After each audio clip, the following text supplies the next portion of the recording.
Hello, this is our project, and it's a 8x8 shape displayer. So we already preemptively ran the code because during the initial start, the code will basically reset our 8x8 display to the maximum height, which we will then be able to use later on.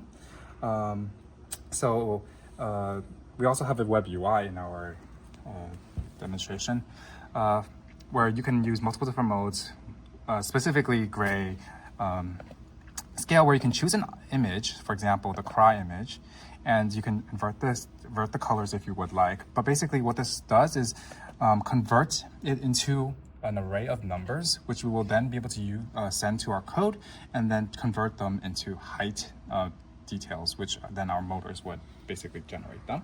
We could send this array to our 8x8 grid. And you could see that, so 0 is basically on the floor, and then 100 is basically the max height.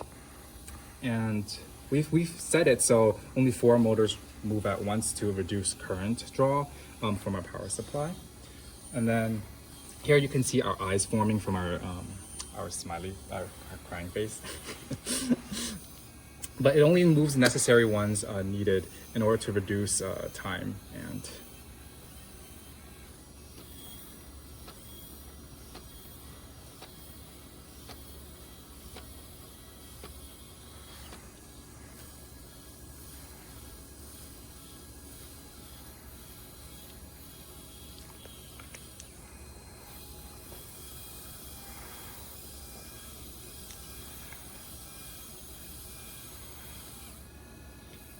so here we can see our tiers form. Tiers was not, it was a blue color, which was in the grayscale was 44. So here you can see that it moves about 44% of the lowest, even though they're slightly off. But here, after this, you can see that this whole crying face will come out.